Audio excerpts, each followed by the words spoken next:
नमस्कार, पायनियर हरियाणा में आप सभी का स्वागत है। मैं हूं कृष्णा। आज हमारे साथ मौजूद हैं फरीदाबाद ब्रांच के चेयरमैन सीए अमित कुमार पुनियानी। आज हम उनसे जानेंगे आईटीआर के बारे में कुछ अहम सवाल और उनके जवाब। तो चलिए शुरुआत करते हैं। हेलो सर, स्वागत है आपका पायनियर हरियाणा में। सबसे पहले आप हमें आपकी जर्नी के बारे में थोड़ा कुछ बताइए। सबसे पहले तो मैं कृष्णा जी आपको धन्यवाद देता हूँ, आपने ये अपॉर्चुनिटी मुझे दी है।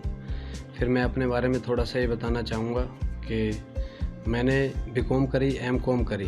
जब तक मुझे सीए का कुछ नहीं पता था, मेरी मम्मी ने किसी से पूछा कि सीए होती है, उन्होंने कहीं से बातचीत करके मुझे एक सीए के ऑफिस में एडमिशन दिलाया और सीए करने के लिए मुझे प्रेरित करा। उसके बाद धीरे धीरे मैंने वो सीए का कोर्स करा। सीए का कोर्स करने के बाद आज मैं भी कभी नहीं सोचा था कि मैं सीईओ का चेयरमैन भी बनूंगा। तो आज मैं फरीदाबाद का सीईओ का association Faridabad branch of NIRC of ICI का चेयरमैन बना। मुझे बहुत खुशी है और मैं आपके साथ कुछ चीज़ साझा करना चाहता हूँ। लाइफ में कई दिक्कतें आई, लेकिन जिसने एक बार ठान ली ज़िंदगी में कि मुझे ये चीज़ करना है, तो वो हमेशा उसको पाता ज़रूर है। लाइफ में कभी भी कोशिश करनी चाहिए, हार नहीं माननी चाहिए। जब तक हार नहीं मानोगे आप वो चीज़ ज़रूर पाओगे। जी सर, कुछ स्टूडेंट्स होते हैं कि वो बोलते हैं कि सीए बनना है, बट अगर उनके सामने कुछ डिफ़िकल्टीज़ आती हैं तो वो अपनी लाइन ही चेंज कर देते हैं। तो उन स्टूडेंट्स के लिए क्या कहना है? कृष्णा जी, आपने बहुत ही अच्छा क्वेश्चन करा है। ऐसे ही कई स्टूडेंट हैं जिनको बहुत दिक्कतें आती हैं, फिर वो अपनी लाइन। एक्चुअली क्या है, हमारा जो सीए का स्टूडेंट है, इसमें कोई रिजर्वेशन नहीं है। इसमें जो मेहनत करता है बच्चा वो ज़रूर पास होता है, लेकिन इसमें सर्टेनिटी नहीं रहती कि वो पास होगा नहीं होगा, क्योंकि हमारी रिज़ल्ट की परसेंटेज बहुत डाउन रहती है।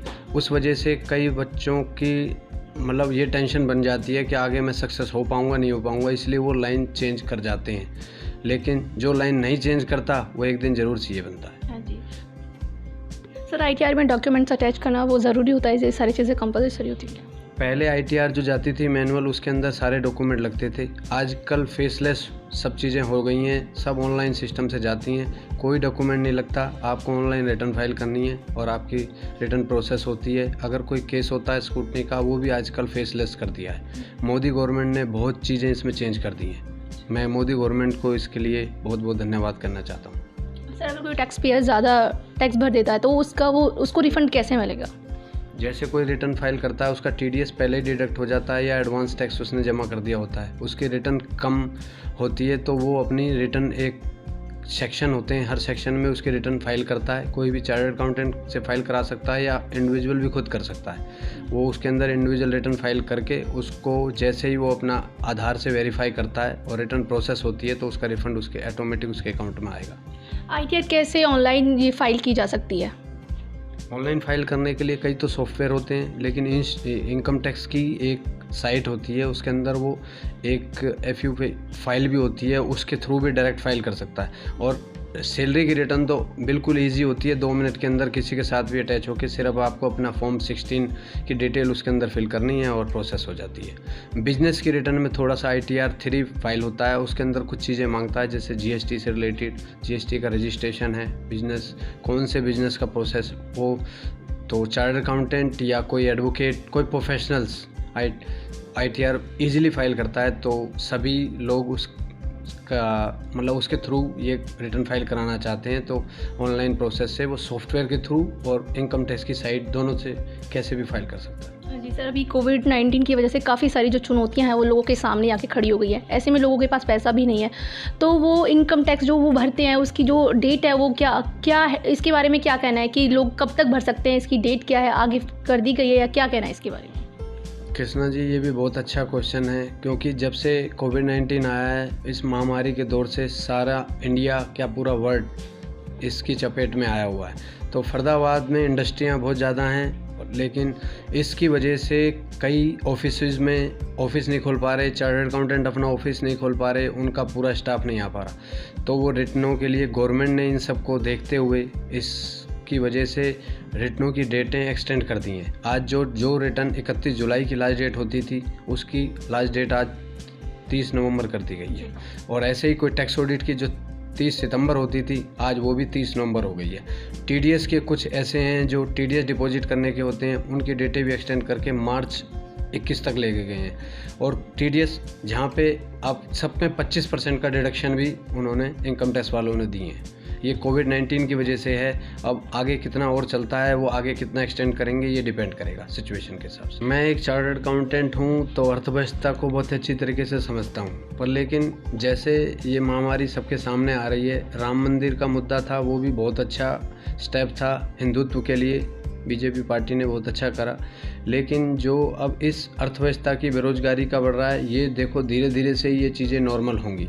अभी एकदम हम चाहें कि एकदम सब चीज़ें ठीक हो जाएं, वो पॉसिबल नहीं है, क्योंकि लॉकडाउन की वजह से कई मैन्युफैक्चरिंग कंपनियों पे इफ़ेक्ट आया है, प्रोडक्शन कम हो गई हैं, लेबर कम होने की वजह से कम काम हो पा रहा है, मार्केट में जो फ्लो होता है ना पैसे का, वो भी अभी इतना नहीं दिखने को आ रहा है। तो उस वजह से दिक्कतें बहुत ज़्यादा आ रही हैं, जिसका सुधार वक्त के साथ होगा धीरे धीरे। अभी हम एकदम बोले तो नहीं चेंज हो सकता, क्योंकि FD के इंटरेस्ट डाउन हो गए, PPF में इंटरेस्ट डाउन हो गए, जबकि ये चीज़ें अब लोगों के पास पैसा होने के बावजूद भी वो बैंकों में मतलब डर रहे हैं लोग।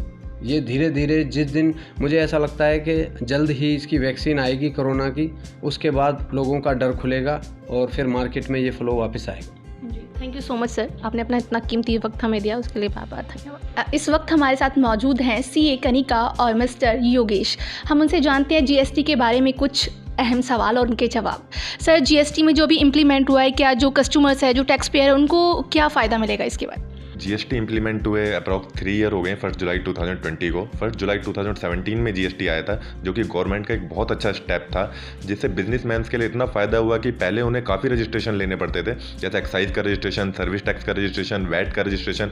बट GST आने के बाद अब उन्हें एक रजिस्ट्रेशन लेना पड़ता है GST से, जिससे उनको काफ़ी ज़्यादा सहूलियत हो चुकी है। बट GST आने के बाद में काफ़ी सारे अभी भी ऐसे ग्रे एरियाज़ हैं जिनमें गवर्नमेंट को सर्कुलर के थ्रू अपना क्लेरिफिकेशन देने की ज़रूरत है। हालांकि 3 ईयर हो गए हैं, गवर्नमेंट डेली क्लेरिफिकेशन दे ही रही है किसी ना किसी पॉइंट पे, बट अब भी काफ़ी ग्रे एरियाज हैं जहाँ पे उनको क्लेरिफिकेशन देने की ज़रूरत है। अगर सारे, जिसके लिए टैक्स पेयर भी एज वेल एज प्रोफेशनल्स भी काफ़ी कंफ्यूज रहते हैं उनके लिए, तो गवर्नमेंट को ये क्लेरिफिकेशन देनी चाहिए। जहाँ तक आप कह रहे हो कोविड-19 के लिए GST में काफ़ी गवर्नमेंट ने रिलैक्स दिया है, जैसे जिनका टर्नओवर 5 करोड़ से ज़्यादा है उनके लिए भी कुछ रिलैक्स दिए हैं, और जिनकी टर्नओवर 5 करोड़ से कम है उनके लिए भी GST की डेट में फरवरी मंथ से ही, फरवरी, मार्च, अप्रैल, मई, जून, जुलाई, अगस्त के लिए ड्यू डेट बढ़ा दी गई है।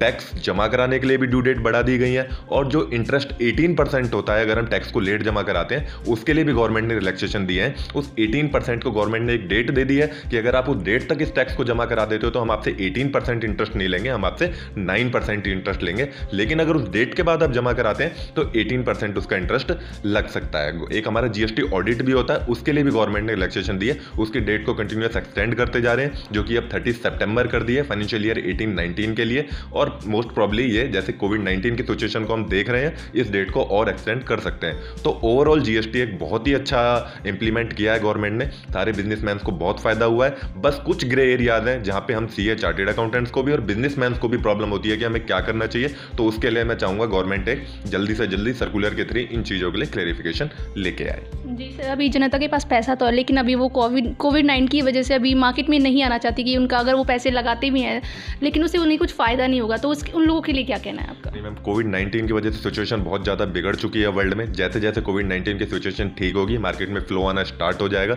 और धीरे धीरे जैसा हम पहले चल रहे थे, धीरे धीरे वो सिचुएशन हमारी दोबारा वापस आ जाएगी।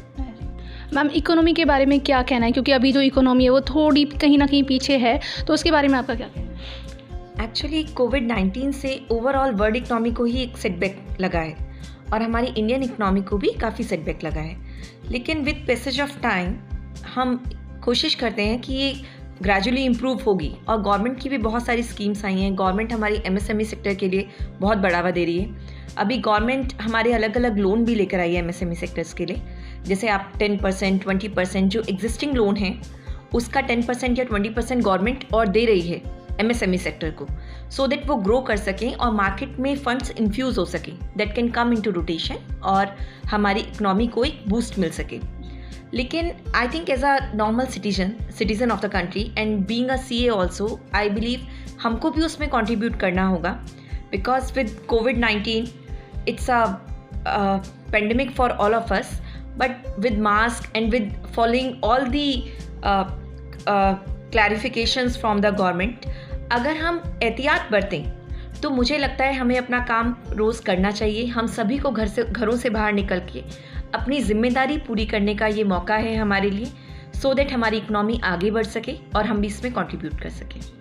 मैम, अगर कुछ लेडीज़ हैं या गर्ल्स अगर इस लाइन में अपना फ्यूचर बनाना चाहे तो वो किस तरीके से इसमें आ सकती है और क्या क्या कर सकते हैं और ख़ुद अपना एक अच्छा ब्राइट फ्यूचर बना सकती हैं? ये एक ऐसा प्रोफेशन है हमारा, आई थिंक, जो एक प्रोफेशनल कोर्स तो है ही, और ये इकलौता प्रोफेशनल कोर्स ऐसा होगा कि जिसमें मुश्किल से आई थिंक अगर आप 50,000 रुपये भी पूरे प्रोफेशनल कोर्स की फ़ीस नहीं होगी, तो गरीब से गरीब आदमी भी ये प्रोफेशनल कोर्स कर सकता है। और अगर हम इंस्टीट्यूट की बात करें तो if you are from a weaker section और from below poverty line section, तो हमारा इंस्टीट्यूट बहुत सारी उन लोग बच्चों को प्रिविलेजेस भी देता है कि आपको वो फीस देने की भी ज़रूरत नहीं है। और अगर हम फीमेल्स की बात करें, so I feel very proud in saying कि our profession is something where the ratio of female is approximately 50% of all the professionals. So अगर CAs 100 हैं तो उनमें से 50 इज़ अप्रॉक्सीमेटली फीमेल्स। और जो हम देखते हैं अपनी फैमिलीज़ में भी देखते हैं कि females are good at managing funds, so finance is always a good field for female. हमारी बहुत सारे बैंक्स की भी CEOs हमारी फीमेल्स हैं, और इवन इन CA सेक्टर बहुत सारे बिग फोर्स में डायरेक्टर लेवल पर हैं फीमेल्स, अपनी प्रैक्टिस कर रही हैं, पार्टनर लेवल पर हैं। And our institute is motivating females to make big partnership firms and grow as a professional. Camera person Namrata के साथ संवाददाता कृष्णा, पायनियर, हरियाणा।